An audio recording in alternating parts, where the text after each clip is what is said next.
Hola, soy Harley Schlanger del Instituto Schiller. Bienvenidos a nuestra videoconferencia con nuestra fundadora y presidente Helga Sepp-LaRouche. Hoy es el 10 de noviembre del 2019. Ayer se celebró el 30 aniversario de un acontecimiento trascendental en la historia moderna, la caída del muro de Berlín que ocurrió hace 30 años. En un discurso que dio ayer en Nueva York, Helga Sepp-LaRouche dio una evaluación completa de la diferencia entre la historia oficial que continúa presentándose hoy día con respecto a la realidad, lo que realmente sucedió. Y yo creo, Helga, para asegurarnos que la gente pueda tomar las decisiones correctas hoy día, es muy importante que la gente te escuche decir lo que realmente sucedió y cuáles son sus implicaciones. ¿Por qué no nos das un informe de lo que dijiste ayer? Bueno, yo creo que la historia oficial, como tú mencionas, sobre lo que sucedió en 1989 y la realidad son dos historias completamente diferentes, porque si escuchan todos los discursos que dieron los oficiales en Berlín y los comentaristas de los medios de comunicación, todo esto fue la victoria de la democracia y de la libertad, y básicamente el comunismo perdió. Bueno, la realidad es que desde nuestra perspectiva, este fue un momento increíble en la historia, lo que le llamamos la hora estelar o Sternstunde der Menschheit, una oportunidad histórica increíble que nos hubiera dado el potencial para darle una forma completamente nueva al orden del siglo XXI y tener un orden de paz, porque después de todo, el comunismo, al final de cuentas, 2 años más tarde, iba a desaparecer. Y se pudo haber implementado un concepto como el que propusimos con el puente terrestre eurasiático un poquito más tarde. Pero se perdió esta oportunidad completamente. Y si ven a la situación hoy en día, ven de hecho 30 años más tarde que todo el planeta está en un caos y una revuelta. Y la caída del muro fue el punto inicial, pero un poco más tarde, el historiador estadounidense Francis Fukuyama básicamente declaró que este era el fin de la historia, queriendo decir que la democracia iba a ser adoptada en cada rincón del mundo y por lo tanto ya no iban a ocurrir acontecimientos históricos. Obviamente lo que sucedió fue totalmente lo opuesto. Tenemos manifestaciones, algunas de ellas son más grandes que las manifestaciones de los lunes en Leipzig o en las ciudades de Alemania Oriental en 1989. En Chile, Haití, hay manifestaciones en Pakistán, Irak, en Líbano. La gente está inconforme en la mayoría de los países de la Unión Europea. Los agricultores alemanes, los chalecos amarillos, el Brexit, todos estos fenómenos no son exactamente una señal de que todo mundo está adoptando el orden mundial actual, sino de lo contrario. Así que de hecho debemos hablar cuál era nuestra opción y lo que sucedió de hecho. Lo importante es que estuvimos en el lugar de los hechos. Tú estuviste presente. Tú y tu esposo, Lyndon LaRouche, presentaron una serie de alternativas. ¿Por qué no repasas un poco de eso? Porque de nuevo, esta fue una oportunidad que tú calificaste como la oportunidad perdida de 1989. ¿Qué se pudo haber hecho de manera diferente? Quiero decir, debería de remontarme a 1984, de hecho, porque en ese momento, cuando el gobierno soviético rechazó la propuesta del presidente Reagan, el deshacerse de manera conjunta de las armas nucleares, que fue realmente de lo que se trataba la iniciativa de la defensa estratégica de mi esposo. Cuando el gobierno soviético en ese momento rechazó eso, él predijo que si la Unión Soviética mantuviera las políticas que tenía en ese entonces, se derrumbaría en 5 años. Ahora, hasta donde sé, no hubo nadie más que tuviera esa idea.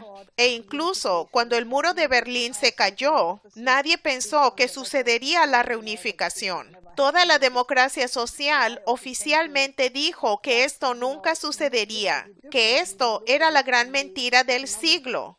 Pero nosotros vimos esto de manera diferente.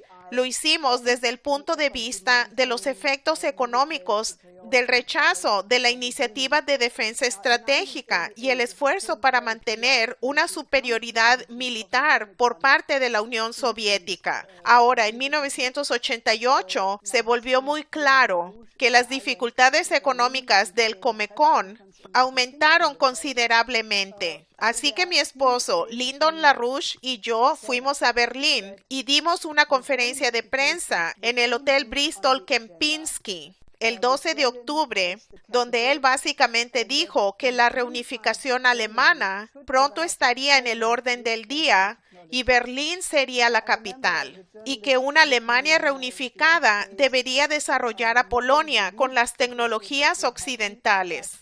Yo recuerdo que los periodistas miraban sin expresión, nadie creía que esto iba a suceder, pero un año más tarde, exactamente un año más tarde, en octubre, las manifestaciones de los lunes se volvieron cada vez más grandes y el 9 de noviembre se cayó el muro. Y en ese punto tuvimos un momento en la historia increíble. La gente recordará eso y esta foto que pueden ver en el fondo exactamente captura ese momento, que la gente de hecho estaba bailando en el muro de Berlín. Se abrazaron unos a otros y lloraban de alegría. Este era un momento elevado en la historia, que tuvo bastante duración. Pero como los documentos oficiales que publicó el gobierno alemán un poco más tarde admiten que a pesar del hecho de que la reunificación alemana era el objetivo político de la Alemania de posguerra, de la República Federal, es decir, el gobierno no tenía un plan de contingencia sobre lo que debía hacer, porque obviamente no asumió que esto sucedería durante sus vidas. Nosotros, por lo tanto, éramos la única fuerza que tenía un concepto de lo que se debía hacer y ellos echaron a mi esposo a la cárcel ya al principio de 1989. Así que básicamente recurrí a lo que él había dicho en 1988 y escribí el primer volante con el título Amada Alemania, continúa con confianza. Porque en ese momento la gente todavía estaba muy nerviosa y no era claro si se usaría la fuerza militar después de todo lo que había sucedido en el 56 en Hungría y también en Praga en el 68. Así que todavía era un periodo de incertidumbre y yo propuse en ese volante que Alemania debía reunificarse y desarrollar a Polonia como un modelo para la transformación del Comecon. Ahora, la única otra política que existía era la del canciller Helmut Kohl, quien el 28 de noviembre presentó su llamado programa de 10 puntos. Estos todavía no eran una propuesta para la reunificación, sino que era para que los dos estados hicieran una confederación. Y eso él no lo habló ni con los aliados ni con Genscher, su ministro del Exterior. Y ese pequeño pasito en la dirección de tener una soberanía, simplemente un pasito, obviamente fue demasiado. 2 días más tarde, Alfred Herrhausen fue asesinado, quien era el director del Deutsche Bank en ese tiempo, y se suponía que él iba a dar un discurso una semana más tarde en Nueva York, donde él, de una manera paralela a lo que estábamos diciendo, y no lo coordinamos con él, solo es que pensábamos de manera paralela, él hubiera propuesto el desarrollo de Polonia y de los otros países orientales con el mismo método del Kreditanstalt für Wiederaufbau, el Banco de Reconstrucción del período de la posguerra. Es decir, dejando a un lado al FMI y emitiendo crédito estatal para la inversión real en la economía real. Así que este discurso que Herrhausen nunca pudo dar porque él fue asesinado por la muy dudosa tercera generación del grupo Baader-Meinhof, una facción del Ejército Rojo. Y esto se debatió a puerta cerrada y la gente decía que este asesinato fue un mensaje a Cole para que absolutamente no se saliera de la raya y que no ofreciera nada con lo que los aliados occidentales no estuvieran de acuerdo. Obviamente, la preocupación geopolítica era que si Alemania se reunificara y desarrollara una relación positiva con Rusia, entonces eso afectaría totalmente los planes de la OTAN de mantener a Alemania abajo y de mantener a Rusia afuera. Así que lo que sucedió fue que Kohl completamente fue bombardeado en la siguiente reunión de la Unión Europea en Estrasburgo. Él dijo más adelante que esta había sido la hora más oscura de su vida porque todo mundo lo estaba atacando. Así que lo que hicimos básicamente, publicamos este informe sobre el triángulo productivo.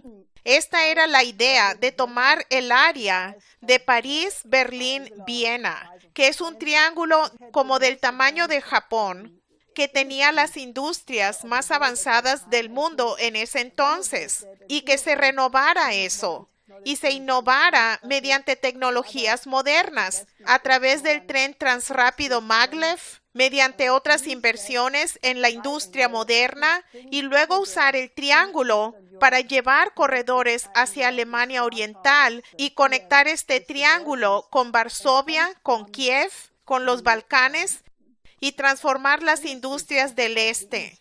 Ahora, las industrias del este estaban perfectamente bien. No eran tan competitivas en los mercados mundiales, pero, por ejemplo, el potencial industrial de los países, como la entonces Checoslovaquia, era absolutamente poderoso.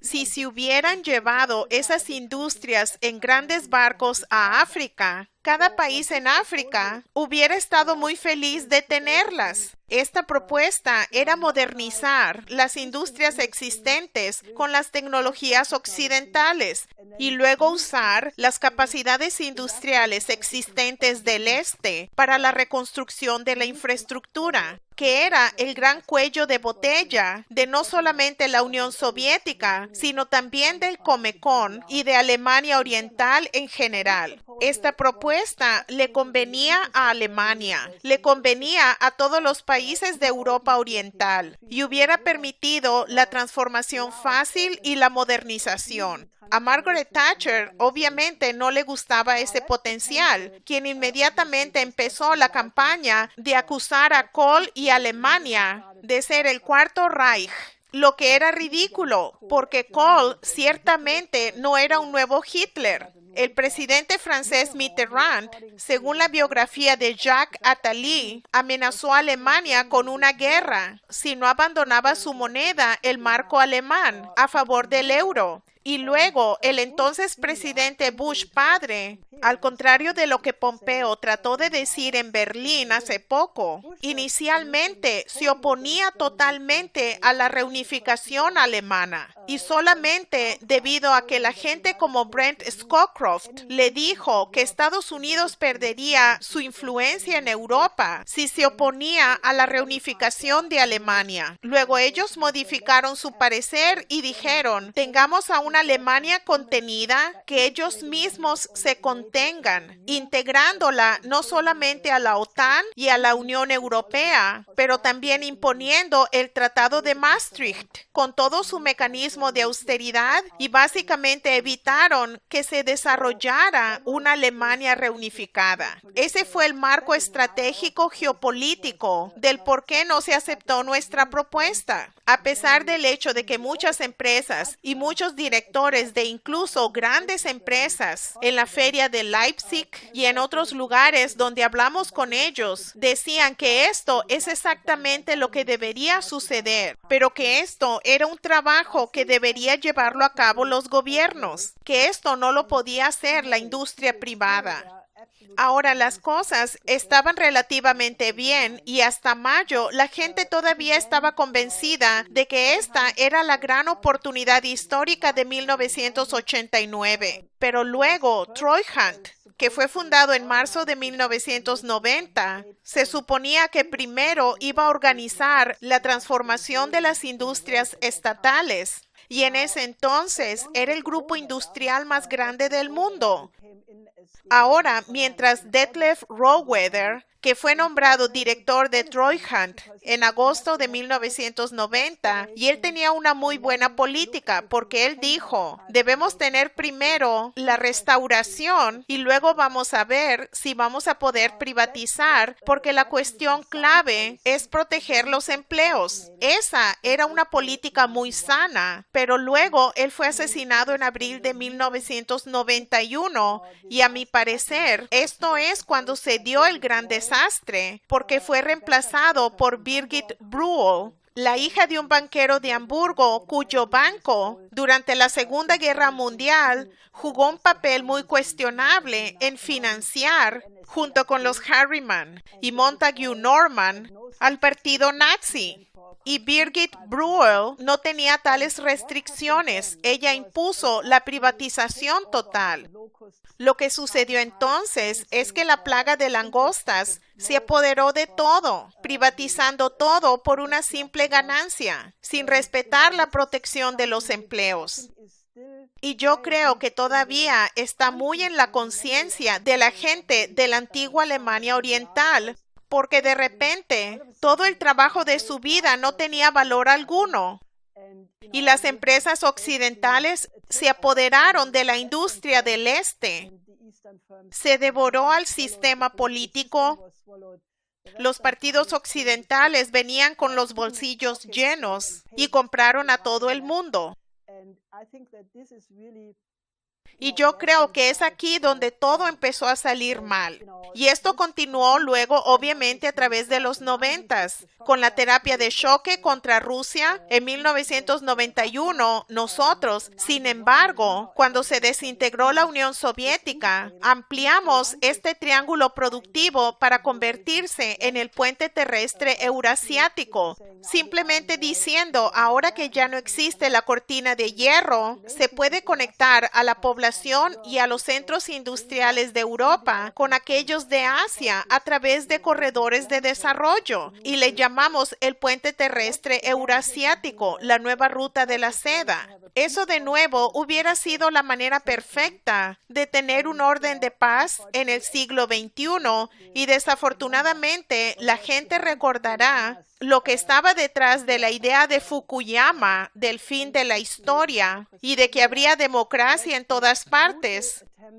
Fue el intento brutal del Imperio Británico, de los neoconservadores en Estados Unidos, de imponer un mundo unipolar.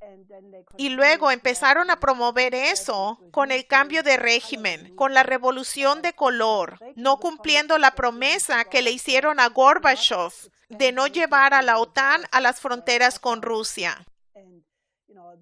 Y así es como se perdió la oportunidad que existía en este potencial de 1989. Yo podría decir más sobre esto, pero ya saben, hemos estado en medio de eso. Tratamos de darle forma. Realmente hablamos con mucha gente en Polonia, en Hungría, en la República Checa, que era primero Checoslovaquia. Y le hubiera convenido a toda esa gente y a todas esas naciones tomar esta dirección.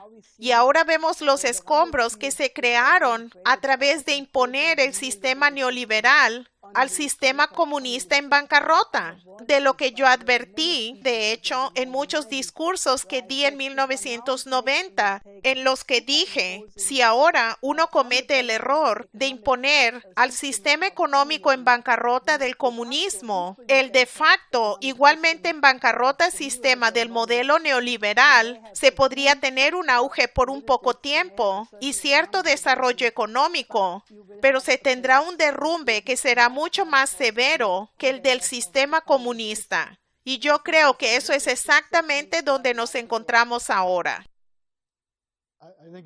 Yo creo que es muy claro del panorama que nos acabas de presentar que el papel del cuento oficial es mantener el control absoluto de la política británica neoliberal y del libre comercio. Y esto ha tenido un enorme efecto negativo en Europa en general. Pero hay una rebelión en contra de eso y existe la oportunidad de no continuar con eso, debido precisamente a lo que acabas de mencionar, la iniciativa de la Franja y la Ruta. El presidente Xi Jinping viene a Grecia mañana. Esta es la alternativa, ¿no es así? Sí. En un sentido, la situación o la oportunidad en el 2019 es mucho mayor. No es porque las élites occidentales aprendieron la lección de esto. De hecho, pueden ver que las llamadas élites políticas de Europa y los demócratas y los neoconservadores en Estados Unidos, la oposición a Trump, no están dispuestos a reconocer lo que sucedió. Tienen una idea completamente equivocada, pero es un hecho que las ideas que presentamos al principio de los 90s, el puente terrestre eurasiático, y como más tarde publicamos un estudio, la nueva ruta de la seda se convierte en el puente terrestre mundial. Esa es una realidad. Ahora tenemos que la mayoría de los países del mundo están tomando esta dirección de un nuevo orden económico mundial, de un nuevo paradigma. Y tú mencionaste que Xi Jinping viene a Grecia mañana, va a visitar el puerto Pireo y luego va a ir a Brasil a participar en la cumbre del BRICS. Y hay muchos países. En conjunto, son 157 países que están cooperando con este nuevo sistema. Así que sería muy fácil para Europa y Estados Unidos aceptar la propuesta de Xi Jinping y simplemente cooperar con China, con Rusia, en el desarrollo del Medio Oriente, en el desarrollo de África, de Latinoamérica. Y todavía podríamos reconectarnos con esa oportunidad, pero eso debe ocurrir pronto. Y en este punto estamos enfrentando el potencial de un nuevo crack.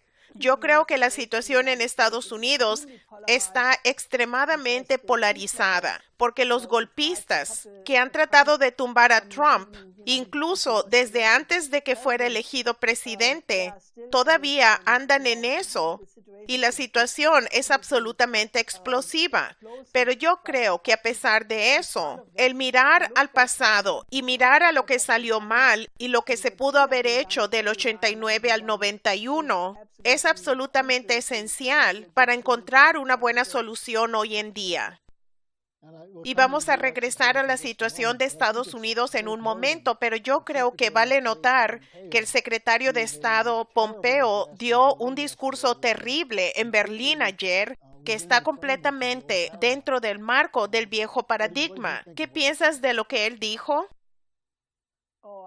Yo creo que fue absolutamente horrible. Primero que nada, no es lo que Trump promueve como una política, y él es el presidente. Y Pompeo debería ser primero un diplomático, pero no formular la política. Él hizo un ataque histérico contra Rusia.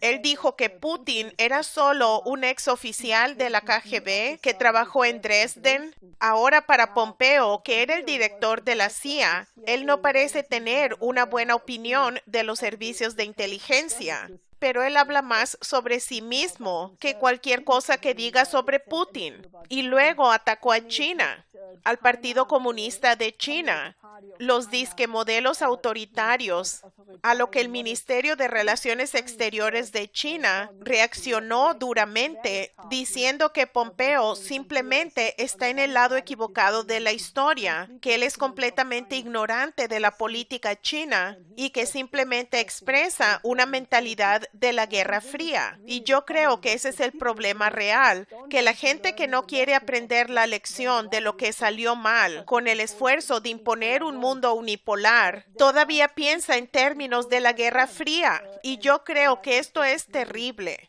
Así que creo que quizá a Trump le vendría mejor si una persona diferente fuera el secretario de Estado en lugar que este hombre.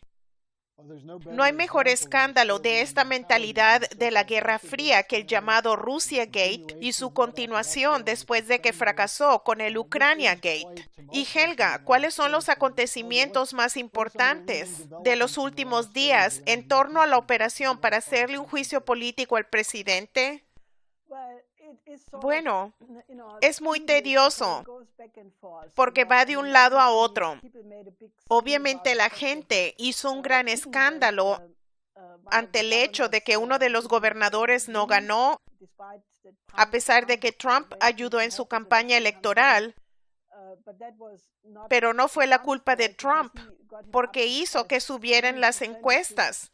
Pero la gente se pone nerviosa. Ellos dicen, ¿qué significa eso para el 2020? La investigación de Barr continúa lentamente, así que creo que la situación en este momento no está muy determinada. Pero hay muchas cosas buenas que están sucediendo, unas cosas buenas en el sentido de que está saliendo la verdad cada vez más. Como por ejemplo, apareció un tweet de cierta persona que es el abogado del supuesto informante, un informante cuyo nombre prácticamente se determinó que es el exanalista de la CIA, Ciaramella. Se supone que no se debe mencionar. Facebook y YouTube básicamente eliminan todas las referencias a esta persona, pero yo creo que es muy claro. Pero el abogado de este tipo, él dice que informante, y él no es un informante, simplemente es un agente, yo diría, un agente de la CIA. Él publicó un tuit en enero del 2017, es decir, inmediatamente después de que Trump llegó a la Casa Blanca, diciendo que el golpe había empezado en contra de Trump, que se le haría un juicio político inmediatamente y que CNN iba a jugar un papel importante. Quiero decir, las pruebas de que este fue un golpe, de que todo el aparato estuvo involucrado, empezando con los entonces dirigentes de inteligencia del gobierno de Obama. Todo esto se está revelando y el congresista republicano Devin Núñez, ahora él está exigiendo que deben haber nuevos testigos para ser interrogados en la investigación de Adam Schiff en el Comité de Inteligencia del Congreso, como Hunter Biden, Kurt Volker, el enviado especial a Ucrania y muchos otros que van a mostrar la otra cara de la moneda en este escándalo. Pero el problema que tenemos es que hay una revuelta total de un aparato. El Congreso está en su mayoría podrido. Es un Congreso terrible. Y Trump básicamente solo tiene una opción, que es acudir al pueblo estadounidense directamente. Y eso es lo que hace. Él va a los mítines, tiene el apoyo total de sus votantes, pero es una situación muy peligrosa. Y yo creo que la cuestión clave es realmente si él va a abordar la crisis financiera. Hasta la fecha, Trump ha dicho que la bolsa de valores está muy bien, que la economía está muy bien, pero yo creo que el talón de Aquiles es que podría haber un crack financiero. Y hay mucha gente que está advirtiendo que se avecina y que podría suceder antes de las elecciones del 2020, porque el sistema no se puede sostener. Lo que nuestros colegas en Estados Unidos tratan de hacer es poner en el orden del día las 4 leyes de mi esposo, Lyndon LaRouche. Este paquete que él diseñó en junio del 2014, que debe haber una separación bancaria de la Glass-Steagall, que se debe tener un banco nacional para la generación de crédito, que debe haber un nuevo sistema de Bretton Woods para los acuerdos de créditos internacionales con los otros países, y se debe tener un programa de emergencia para aumentar la productividad de la economía mediante un programa para desarrollar la energía de la fusión y que haya la cooperación espacial internacional. Así que si a usted, nuestro público, le parece que sea verdad lo que hemos hablado aquí, debe ayudarnos para plantear esta agenda, porque este no es un momento de ser espectador. Yo creo que hay una gran oportunidad porque está Trump, está Putin, Xi Jinping, y tienen la disposición de trabajar juntos. Pero como puedes ver con el ejemplo del 89, algunas veces en la historia, la oportunidad para mejorar algo existe solo por un periodo muy corto de tiempo. Y cuando se pierde ese momento, entonces la historia toma su curso y las cosas pueden ir en una dirección terrible. Y en este momento nos encontramos en un polvorín. Así que, por favor, suscríbase a nuestras publicaciones, escríbanos, responderemos las preguntas en el próximo programa, pero sea activo con nosotros, porque ese es un momento que solamente tendrá un buen resultado si suficientes ciudadanos alrededor del mundo se vuelven activos con el Instituto Schiller en este momento. Helga, solo una cosa más sobre Estados Unidos. Michael Bloomberg, el multimillonario superecologista, ahora está insinuando que va a ser candidato presidencial. Al mismo tiempo, tenemos esta acción de los banqueros mundiales para imponer el nuevo trato verde. ¿Qué piensas sobre eso?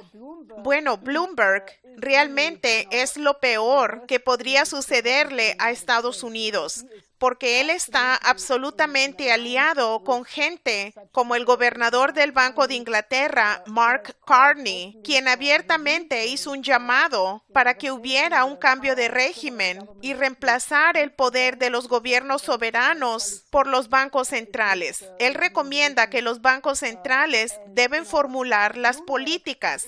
Y Bloomberg ha sido parte durante muchos años, si no es que décadas, de una corriente que pide que haya un gobierno mundial. Él era parte de esta iniciativa de tener que las ciudades, los alcaldes, los banqueros de inversiones gobernaran al mundo en un sistema global.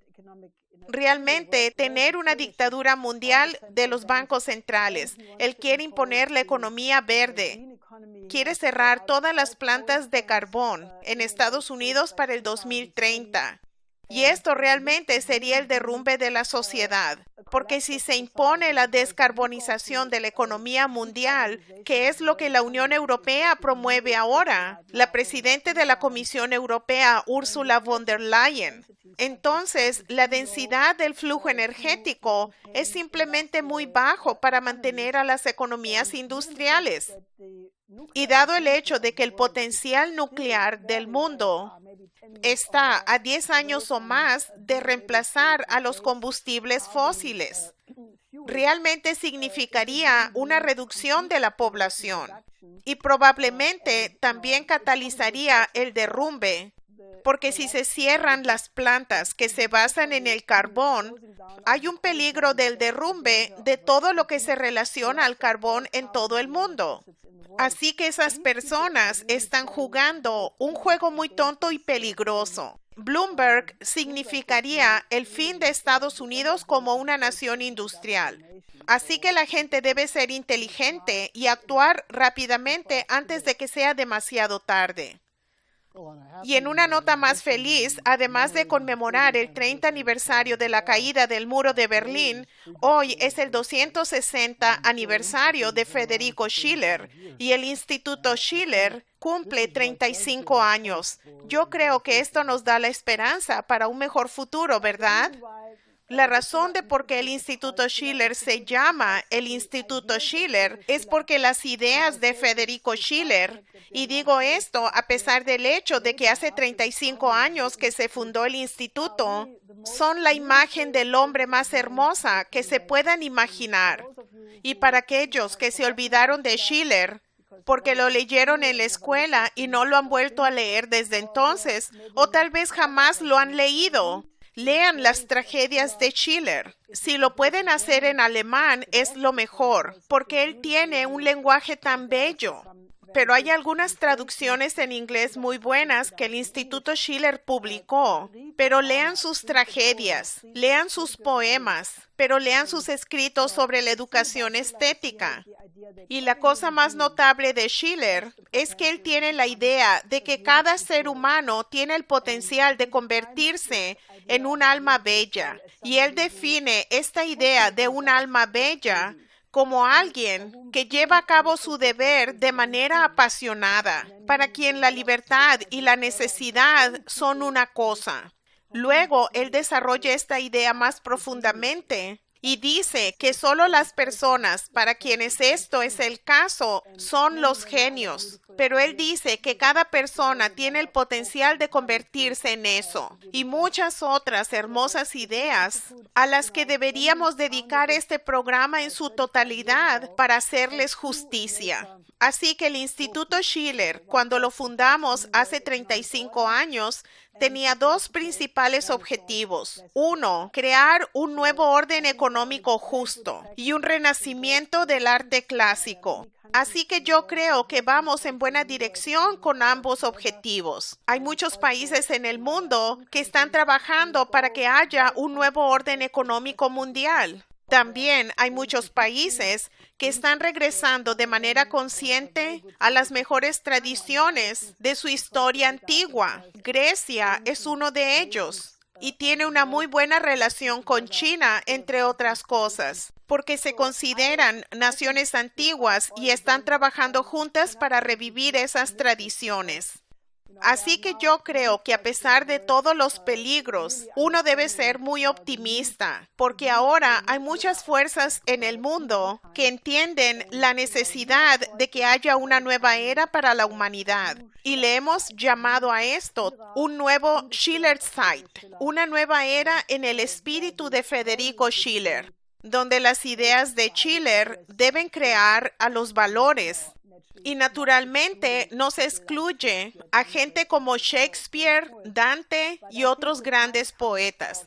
Pero yo creo que el momento ha llegado para pensar de una manera diferente sobre el potencial del ser humano. Y yo les pido, lean a Federico Schiller y quedarán absolutamente maravillados de los valores y los tesoros que encuentran en su obra. Y yo le diría a nuestro público, si se han conmovido con lo que Helga ha dicho sobre Schiller y más ampliamente sobre la importancia de que esta oportunidad tenga éxito, únanse al Instituto Schiller y conviértanse en el alma más bella que pueden ser. Así que Helga, muchas gracias. Nos vemos la próxima semana. Sí, hasta la próxima semana.